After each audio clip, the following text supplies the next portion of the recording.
তোমরা যারা ফেসবুকে পোস্টার প্রেজেন্টেশন করতে চাও আমাদের গ্রুপে জয়েন করতে পারো। ফেসবুকে ক্লাস 6 to 9 পোস্টার প্রেজেন্টেশন লিখে সার্চ করলেই আমাদের গ্রুপ পেয়ে যাবে। আমাদের এই গ্রুপে জয়েন হয়ে তোমার ক্লাসের সকল বিষয়ের পোস্টার অন্য সবার সাথে শেয়ার করতে পারবে। শিক্ষার্থীরা, ছড়ার বৈশিষ্ট্য খুঁজি এই অনুশীলনীটি রয়েছে তোমাদের মূল বইয়ের 143 নম্বর পৃষ্ঠায়। তো এখানে শুরুতেই বলা রয়েছে ছড়ার বৈশিষ্ট্য খুঁজি। ছড়ার কিছু সাধারণ বৈশিষ্ট্য আছে, নিচের প্রশ্নগুলোর উত্তর খোঁজার মাধ্যমে বৈশিষ্ট্যগুলো বোঝার চেষ্টা করো। শিক্ষার্থীরা দেখো, এখানে একটি ছক দেওয়া রয়েছে এবং এই ছকে আমাদের বেশ কিছু প্রশ্ন করা হয়েছে। মূলত এই প্রশ্নগুলোর মধ্য দিয়েই আমাদেরকে ছড়ার বিভিন্ন বৈশিষ্ট্য সম্পর্কে জানানো হয়েছে। দেখো, এখানে 1 নম্বর প্রশ্ন করা হয়েছে, লাইনের শেষে কি মিল শব্দ আছে? অর্থাৎ আমরা যে ছড়াটি পড়েছিলাম ঢাকাই ছড়া, সেটির শেষে কি মিল শব্দ আছে? যদি থাকে তাহলে আমরা হ্যার নিচে টিক চিহ্ন দেব, যদি না থাকে তাহলে আমরা নায়ের নিচে টিক চিহ্ন দেব। এবং যদি আমরা দেখি যে হ্যাঁ আছে, তাহলে তো আমরা বুঝিয়ে গেলাম যে লাইনের শেষে মিল শব্দ আছে এবং এর মধ্য দিয়ে আমরা এটা জানতে পারলাম যে ছড়ায় লাইনের শেষে মিল শব্দ থাকে, অর্থাৎ এটি হচ্ছে ছড়ার একটি বৈশিষ্ট্য। তাহলে শিক্ষার্থীরা, চলো আমরা সম্পূর্ণ এই ছকটি পূরণ করার চেষ্টা করছি। আমাদের প্রথম প্রশ্নটি ছিল 1, লাইনের শেষে কি মিল শব্দ আছে? আমি হ্যাঁ এর ঘরে টিক চিহ্ন দিয়েছি, হ্যাঁ লাইনের শেষে মিল শব্দ আছে। তারপরে 2-এ বলা হয়েছে, পড়ার সময় কি তাল রক্ষা করতে হয়? উত্তর হ্যাঁ, পড়ার সময় অবশ্যই তাল রক্ষা করতে হয়। 3, লাইনগুলোতে কি শব্দ সংখ্যা সমান? আমরা এখানে কি করেছি? না, এখানে লাইনগুলোতে শব্দ সংখ্যা সমান না। 4, সুর করে গাওয়া হয় কি? আমি কি লিখেছি উত্তরে বলো তো? না, এটি সুর করে গাওয়া হয় না বা সুর করে গাওয়া যায়ও না। এটি কি পদ্য ভাষায় লেখা?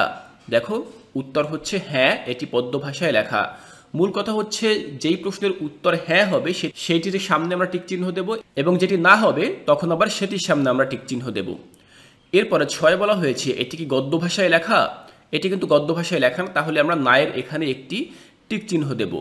7 বলা হয়েছে, এখানে কোনো কাহিনী পাওয়া যায়? আমরা উত্তর লিখেছি যে না, এখানে কোনো কাহিনী পাওয়া যায় না। 8, এখানে কোনো চরিত্র আছে কি? উত্তর হ্যাঁ, এখানে চরিত্র আছে। শিক্ষার্থীরা, আমরা কিন্তু এই ছড়ায় একটি চরিত্র পেয়েছিলাম, সেই চরিত্রের নাম কি বলতো? সেই চরিত্রের নাম হচ্ছে টিক্কা খান। যেহেতু তার কথা এখানে উল্লেখ রয়েছে, তার মানে কিন্তু সে একটি চরিত্র এখানে। এরপরে দেখো, 9 বলা হয়েছে, এখানে কোনো বিষয় নিয়ে আলোচনা হয়েছে কি? উত্তর হ্যাঁ, এখানে আলোচনা হয়েছে। এখানে কোন বিষয়টি নিয়ে আলোচনা হয়েছে? লেখক তিনি তার দেশ থেকে বিমানে চড়ে বাংলাদেশে আসছেন, তিনি আসার পথের সকল বর্ণনা দিয়েছেন।